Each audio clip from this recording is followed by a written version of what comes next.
Good morning, degenerates! August 4th, 2012. It is Saturday, the day before Sunday. And this morning I've been looking a little bit at this, the War Z. The War Z is a zombie survival MMO, like the first one out there. And the way they explain it is like War Z is the first and foremost a sandbox survivor game. Creating an open world for players to live in, explore, So it's basically like you're playing DayZ, but like in the style of like an MMO. Now, give me a second, let me tell you guys a little bit more about the game. And I'm not trying to advertise the game because they're telling me to or anything. People are like, oh my god, how much are these guys paying Towelliee? La la la la. Now, I'm just interested because anytime a new MMO comes out, I get involved. I want to see, is there a tank spec? Can you tank in this game? You know, is it tanky at all? Doesn't seem like it though. But let me go over the game servers thing. Now, usually MMOs are huge scale, worlds, right? So the way this works is game servers will be hosted, kind of like I host the US 717 Fat Farm. So I'm looking here and it says, we're handling hosting and management of all game servers. We're not relying on players to buy and install and host game servers in order to connect to enjoy and play the game. Now, it says, will I be able to host or rent my own private server? Yes. Not only that, you will be able to rent a game server from inside the user interface without leaving the game. You will be able to choose server settings, configure things like private or public, password protection, allocate certain number of slots to your friends and clan members, etc. What kind of limits of players on the server? Now, this is the key part. This is what kind of makes me a little bit iffy about the whole, is this an actual, like, MMO? Right? Is this an MMO? Let's look at this. When renting a server, you'll be able to choose between a predefined number of player slots. The lowest amount of players, 70. The maximum, 250. What do you guys think? I don't know. 250 players max? MMO? Really? I don't know. That just seems like an online shooter to me. I mean, like DayZ, you can get up to 100 people. And that's really not an MMO, and you're playing with other people, and you're kind of leveling up by gearing. Maybe they'll have a leveling up system like MMOs. I'm just not sure. I'm not really convinced, I guess, that this is like the MMO style, but I'm willing to support it. And hopefully, play in it and see how it goes from the closed beta on. Hopefully, maybe they'll give me some sort of access to get to closed beta and show you guys what the game is like. But I don't know. The closed beta is going to start at the end of the summer, which is like at the end of this month. And I'm reading about the game economy and stuff like that. There's going to be a marketplace in the game for like microtransactions. I want pay for win. I have lots of money to spend. It says here, as you explore the game world, you'll find two types of currency, dollars and gold coins. Both can be used for barter between players if you want to purchase certain consumables, food, medicine, ammo at the general store, in one of the safe settlements, and in the marketplace. So it's stuff like, if you're thinking zombie survival, zombie apocalypse, the whole world infested with rotten, dick, cheese, ass, flesh-eating zombies. Are you imagining yourself just going into a store and just buying ammo and food with actual dollars and gold or something? Like, I don't know. Like, I like the DayZ model where it's basically like, every man for himself. You can either be good or you can be bad. You can either be a bandit or you can be, a survivor helping others. And I don't know, man. It seems kind of weird just seeing it like that. We'll see. I contacted them. I asked. I'm gonna see if I can get in touch with their PR and department and see if I can get some sort of get in there with them and see if they can allow me to actually stream the closed beta, because I know how a lot of companies are really iffy about closed beta stream. But nowadays, free to play games can get all the coverage they can get. So we'll see what happens. Other than that, I played the new unofficial DayZ map called Linger. I think it takes place like in the Dominican Republic or something. I don't know. I don't know what game it comes from originally. Is it Arma 2? I don't know. But Linger's pretty cool. It's basically more open than Cherno. More open, without a doubt. I mean, there's barely any trees. I mean, when I got killed and I got sniped at an airfield, it happened out in the open because I can't really cover. There's no cover to take. But it's more like tropical. There's like birds and snakes and there's all like types of sounds and shit while you're playing. And it's like all kinds of weird. But I played that for about a couple of hours, died, went back to playing DayZ, had a good time. We had a bus party. We got a bus. We got like, 10 or 11 subscribers in there. And we just started driving around. And fucking cows were coming down from the sky. Planes going crazy and shit. And the big talk nowadays is hackers, man. I mean, hackers, do they ruin the community? Do they not ruin the community? Are they fun or are they not fun?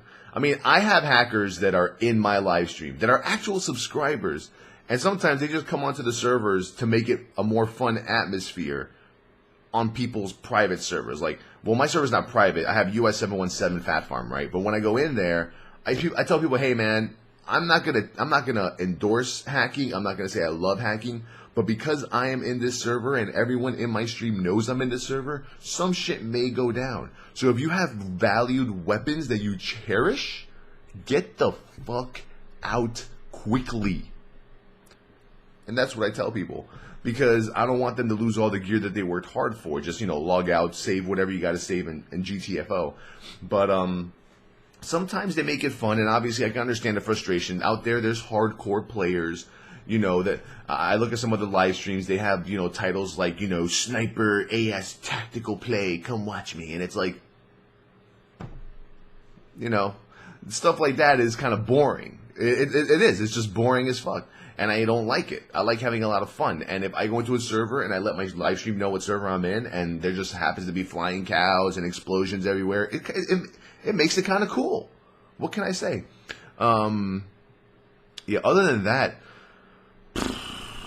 what else is there? World of Warcraft Looking for Raid is out on the Mr. Pandaria beta for Mogushan, Guardians of Mogushan. I think it's like the first 3 bosses of the Mogushan Vault or something like that. I'm going to be doing that today at the start of my live stream. I'm really excited. I'm going to get my my Brewmaster situated. I'm going to get him some gems, some enchants, some better gear. I'm going to see if I can get a lot of live streamers together so we can do this. Apparently, LFR is a little over-tuned right now. They actually brought down our item level to 463, which is the heroic level. So that seems pretty accurate, that when you're done doing heroics, you're going to go into LFR with 463 gear, unless you get crafted shit. So, I'm pretty excited about that. So I'm going to do that at the beginning of the live stream. Then we're going to play some DayZ, maybe play some Linger. I'm not exactly sure. But, I mean, definitely the support has been there for DayZ, for watching me play. I mean, the shenanigans we get ourselves into is insane. But, people do have to realize that when MOP and Guild Wars 2 comes out, DayZ gameplay is going to go down. But the entertainment's always there. What can I say? But I got to head to the gym. I'm going to the gym right now. My juicing is going really well. I've lost 57 pounds on my first 45 days juicing. I'm now just starting to implement a sensible meal into my daily plan, which is basically a juice for breakfast, a juice for lunch, and then something nice for dinner. Last night for dinner, I had asparagus, a little bit of brown rice, and some salmon. So it was pretty cool. My stomach kind of felt a little weird the first couple days doing that, but I'm still losing weight even though I'm having a good meal. And I'm gonna monitor for the next 45 days how much weight I lose using that method. Obviously I'm probably gonna lose less weight by eating that one meal per day, but I mean, I might not. But you always have to work out, though. You always have to work out every day to make this whole thing work. So I'm gonna go to the gym. Probably do some cardio, do a little bit of the lifting. Not too much, though. All the machines we have here, the community is all like, just the little chest machine, the lateral pull-down machine. I mean, there's really not even like any bicep curls or anything. Like, I have my own set of bars over here to do my own exercises with, so I have to kind of like go between the gym and my own room. But other than that, that's it. Anyone who won prizes in the past month is going out on Monday. I have 3 prizes going out on Monday. The Anansi, the Razor Naga Hex, and someone who purchased my old video card and wanted me to sign the box and everything, so I did that. All game time and prizes for the subscriber end of the month contests are also going out. But everything's really up and up on the Twitch front. I'm currently talking to my CEO right now. I'm trying to figure out if there's any ways that I could maybe help TGN more, BSO, broadband TV, something like that. So I'm always looking for ways to help them out. Obviously, TGN is where I started out. So, you know, even though I don't post as many videos as I used to, I always like to ask them if they need anything, any videos, need promoting, any type of, like, you know, showing up on one of their live streams on YouTube, something like that. You know, it's always good to remember your roots and, you know, where you came from, especially when it comes to, like, the gaming industry. I've seen so many gamers, like, elevate into, like, woo, into the clouds and the skies, and then all of a sudden it's like, you know, they forget the people who got them there. They forget all that shit, you know, and it's not cool. I don't like that. So I like to always, you know, ask my CEO and our company, you know, if they need anything from me and so forth. But, oh yeah, also, what the fuck is going on with all this, like, DDoSing crap and stuff like that? It's kind of weird, right? All I hear now is left and right, DDoS, DDoS, DDoS, DDoS, DDoS, DDoS. It's like, I was DDoSed, like, about 3 weeks ago. I got DDoSed, and the funny part is that we actually took the guy who DDoSed me, and he started talking to us in our channel. The guy was even nice enough to make me a video of how he DDoSed me. He took my IP from Skype. He put it into this website called something bot.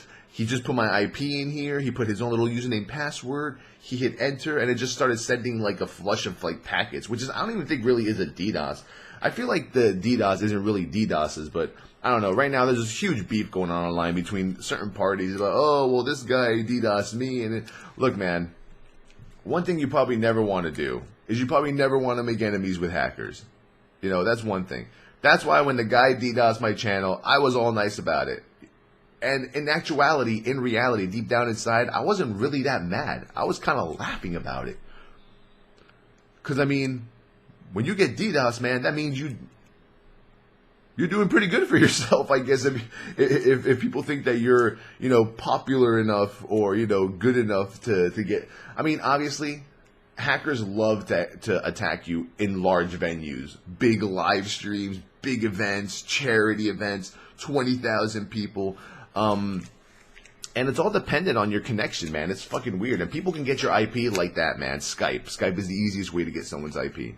If you don't hide behind a proxy or a VPN or something, you're probably fucked. I take small precautions here and there, but I haven't gone as far as doing like Cloudflare or anything like that. But watching all these people bickering back and forth, and then when you have a really high caliber YouTuber or a really popular YouTuber calling out hackers, you know, it's not the way you want to do it, man. That kind of shit you want to handle in private. If you're going to take any legal action, don't make it public to like 1 million people. That's bad, because you're not only going to hurt yourself, you're going to hurt those around you and your friends, okay? I mean, even last night, Swifty was live streaming and his connection fucking went down like 3 or 4 times. He couldn't even finish the live stream. He couldn't even keep it consistent. And I was watching last night. It was pretty bad. So when you're out there and you're accusing and you're calling out, you know, DDoSers, hackers, all that shit, you know, instead of being a hero, just try to do it in private. Because what you're doing is you're involving yourself and all your friends, your company, your people that you're with. It's not cool. It's not fun. You know, and like for me it was only funny because the person who DDoSed me stayed in the channel and spoke to us. And he gave us information. He told us why he does it, what he's doing it for. He gave me a video. And then I talked to him in private afterward. And the guy who DDoSed me sent me to websites to help myself get protected in the future. And that was cool. But obviously, when you've been legitimately attacked over and over again, you don't go on a video and call out this dude or this person, this lady, whoever it may be, these people in front of 1 million subscribers. You don't want to do that, man. It's like the worst way to do something. And like I said, you have to think about the other people that are affected when you do something like that. That's like me calling out every hacker in the world. Me, dude, I don't care about hackers, man. Look at DayZ. They make it fun for me sometimes. It's kind of cool. You know, other games you get hacked. I laugh it off. You brush it off. Most hackers, most DDoSers, they feed off of the negative energy of the people around you, the live stream viewers who rage when you go offline, stuff like that. You know, The way I see it is, I just be chill, I be calm. If I get hacked or DDoSed, I get hacked or DDoSed, whatever. It's all good, you know. I'll find ways around it, I'll find ways to fix it. But I just can't, I wouldn't go in public and say, hey, fuckface, guess what? I know it's you that hacked me. So guess what? Everybody now knows who you are. Watch your back. Shit's about to get real, son. And it's like, no, don't do that, please. But other than that, man, all this online drama bickering stuff is kind of funny. I mean, I used to get involved in so much drama myself in the past, and then I look back and I said, man, that shit wasn't even worth it. It was retarded. I look back at the shit like, you know, Ruinous versus Dara. I look at the whole, like, Mount David thing, and I'm like, now, where is he now? It's like, all those guys, all those groups of people, all they wanted was, like 5 or 10 minutes of fame so people knew who they were. And I mean, guys like that, groups like that, they don't last. They really don't last. You know, they go out there for a few seconds to get themselves all involved and trolling and shit. But then, you know, like myself, I like to think that I have a massive community behind me. I don't have 100,000 subscribers. I don't even have 50,000 subscribers. I have a couple of thousand dedicated people that are just behind me every day. And I like that. I don't like to roll around in big, huge numbers like, yo, everybody, Towellee's army, let's go fuck everybody up on the internet. That's not what I'm about, you know what I'm saying? The numbers that I have are dedicated fans. You know, we try not to troll, but we end up trolling a little bit. But, I mean, I look back at all that drama, and I'm like, you know, at the end of the day, the drama was funny while it lasted, and, yeah, we destroyed a couple of people in the process. But at the end of the day, it just wasn't worth it. It wasn't worth the time. We could have spent those, like, 5 or 6 live streams, you know, having fun playing with the fans rather than, you know, causing drama with some nitwits that are going to, you know, eventually not even be known of months later.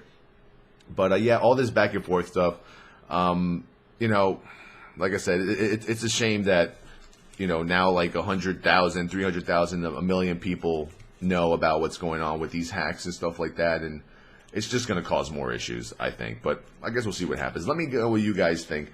Honestly, the reason that I'm like not saying so much about it, I'm just giving my opinion of the situation itself and not mentioning any names, is because I don't know who did what, for what reason, for why this happened, and all this other stuff. So I just keep chill about that. I'm not going to call that shit out. Why are you talking shit about him, man? Why? Anyway, off to the gym. Live stream at 1 p.m. Pacific Standard Time. We're going to start off with Mr. Pandaria LFR. Get to level 90, please. Get on that shit. Peace out. Double chest pound. Ooh, yeah.